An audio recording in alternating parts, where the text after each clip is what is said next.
सारे गांव में बदलू मुझे सबसे अच्छा आदमी लगता था, क्योंकि वह मुझे सुंदर सुंदर लाख की गोलियां बनाकर देता था।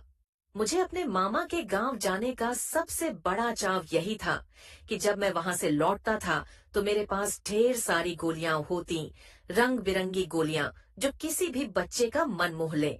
वैसे तो मेरे मामा के गांव का होने के कारण मुझे बदलू को बदलू मामा कहना चाहिए था, परंतु मैं उसे बदलू मामा न कहकर बदलू काका कहा करता था, जैसा कि गांव के सभी बच्चे उसे कहा करते थे। बदलू का मकान कुछ ऊंचे पर बना था।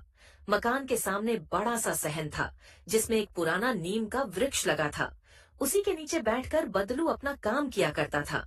बगल में भट्ठी दहकती रहती, जिसमें वह लाख पिघलाया करता। सामने एक लकड़ी की चौखट पड़ी रहती, जिस पर लाख के मुलायम होने पर वह उसे सलाख के समान पतला करके चूड़ी का आकार देता।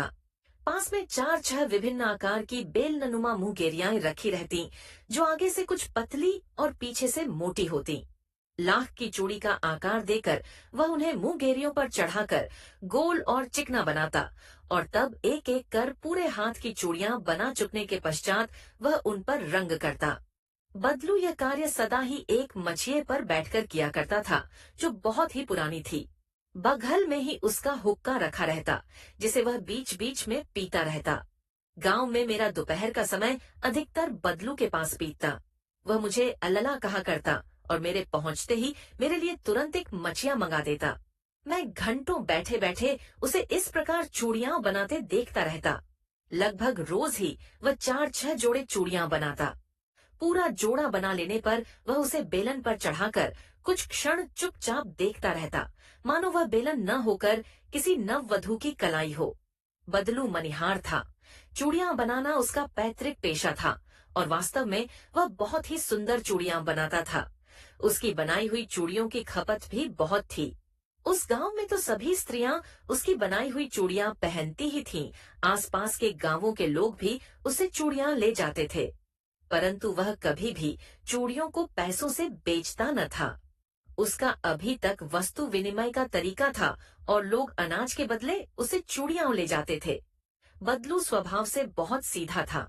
मैंने कभी भी उसे किसी से झगड़ते नहीं देखा। हाँ, शादी विवाह के अवसरों पर वह अवश्य जिद पकड़ जाता था। जीवन भर चाहे कोई उससे मुफ्त चूड़ियां ले जाए, परंतु विवाह के अवसर पर वह सारी कसर निकाल लेता था। आखिर सुहाग के जोड़े का महत्व ही और होता है। मुझे याद है, मेरे मामा के यहाँ किसी लड़की के विवाह पर जरा सी किसी बात पर बिगड़ गया था, और फिर उसको मनाने में लोहे लग गए थे। विवाह में इसी जोड़े का मूल्य इतना बढ़ जाता था कि उसके लिए उसकी घरवाली को सारे वस्त्र मिलते, ढेरों अनाज मिलता, उसको अपने लिए पगड़ी मिलती, और रुपए जो मिलते सो अलग। यदि संसार में बदलू को किसी बात से चिढ़ थी, तो वह थी कांच की चूड़ियों से। यदि किसी भी स्त्री के हाथों में उसे कांच की चूड़ियां दिख जाती, तो वह अंदर ही अंदर कुढ़ उठता, और कभी कभी तो दो चार बातें भी सुना देता। मुझसे तो वह घंटों बातें किया करता। कभी मेरी पढ़ाई के बारे में पूछता, कभी मेरे घर के बारे में, और कभी यूं ही शहर के जीवन के बारे में। मैं उससे कहता कि शहर में सब कांच की चूड़ियां पहनते हैं, तो वह उत्तर देता, शहर की बात और है लला, वहाँ तो सभी कुछ होता है। वहाँ तो औरतें अपने मर्द का हाथ पकड़कर सड़कों पर घूमती भी है, और फिर उनकी कलाइयां नाजुक होती है ना। लाख की चूड़ियां पहने तो मोच ना जाए। कभी कभी बदलू मेरी अच्छी खासी खातिर भी करता। जिन दिनों उसकी गाय के दूध होता, वह सदा मेरे लिए मलाई बचा कर रखता, और आम की फसल में तो मैं रोज ही उसके यहाँ से दो चार आम खा आता। परंतु इन सब बातों के अतिरिक्त जिस कारण वह मुझे अच्छा लगता, वह यह था कि लगभग रोज ही वह मेरे लिए एक दो गोलियां बना देता। मैं बहुधा हर गर्मी की छुट्टी में अपने मामा के यहाँ चला जाता, और एक आध महीने वहाँ रहकर स्कूल खुलने के समय तक वापस आ जाता। परंतु दो तीन बार ही मैं अपने मामा के यहाँ गया होऊंगा, तभी मेरे पिता की एक दूर के शहर में बदली हो गई, और एक लंबी अवधि तक मैं अपने मामा के गांव न जा सका। अब लगभग 8-10 वर्षों के बाद जब मैं वहाँ गया, तो इतना बड़ा हो चुका था कि लाख की गोलियों में मेरी रुचि नहीं रह गई थी। अतः गांव में होते हुए भी कई दिनों तक मुझे बदलू का ध्यान न आया। इस बीच मैंने देखा कि गांव में लगभग सभी स्त्रियां कांच की चूड़ियां वो पहने हैं। विरले ही हाथों में मैंने लाख की चूड़ियां वो देखी। तब एक दिन सहसा मुझे बदलू का ध्यान हो आया। बात यह हुई कि बरसात में मेरे मामा की छोटी लड़की आंगन में फिसलकर गिर पड़ी और उसके हाथ की कांच की चूड़ी टूटकर उसकी कलाई में घुस गई और उससे खून बहने लगा। मेरे मामा उस समय घर पर न थे, मुझे ही उसकी मरहम पट्टी करनी पड़ी। तभी सहसा मुझे बदलू का ध्यान हो आया और मैंने सोचा कि उससे मिल आऊं। अतः शाम को मैं घूमते घूमते उसके घर चला गया। बदलू वहीं चबूतरे पर नीम के नीचे एक खाट पर लेटा था। नमस्ते बदलू काका, मैंने कहा। नमस्ते भैया, उसने मेरी नमस्ते का उत्तर दिया और उठकर खाट पर बैठ गया। परंतु उसने मुझे पहचाना नहीं और देर तक मेरी ओर निहारता रहा। मैं हूँ जनार्दन काका, आपके पास से गोलियां बनवा कर ले जाता था। मैंने अपना परिचय दिया। बदलू फिर भी चुप रहा, मानो वह अपने स्मृति पटल पर अतीत के चित्र उतार रहा हो। और तब वह एकदम बोल पड़ा, आओ आओ लल्ला बैठो, बहुत दिन बाद गांव आए। हाँ, इधर आना नहीं हो सका काका, मैंने चारपाई पर बैठते हुए उत्तर दिया। कुछ देर फिर शांति रही। मैंने इधर इधर दृष्टि दौड़ाई। न तो मुझे उसकी मचिया ही नजर आई, न ही भट्ठी। आजकल काम नहीं करते काका, मैंने पूछा। नहीं लला, काम तो कई साल से बंद है। मेरी बनाई हुई चूड़ियां कोई पूछे तब तो। गांव गांव में कांच का प्रचार हो गया है। वह कुछ देर चुप रहा, फिर बोला, मशीन युग है ना यह लला, आजकल सब काम मशीन से होता है। खेत भी मशीन से जोते जाते हैं और फिर जो सुंदरता कांच की चूड़ियों में होती है, लाख में कहाँ संभव है। लेकिन कांच बड़ा खतरनाक होता है, बड़ी जल्दी टूट जाता है, मैंने कहा। नाजुक तो फिर होता ही है लला।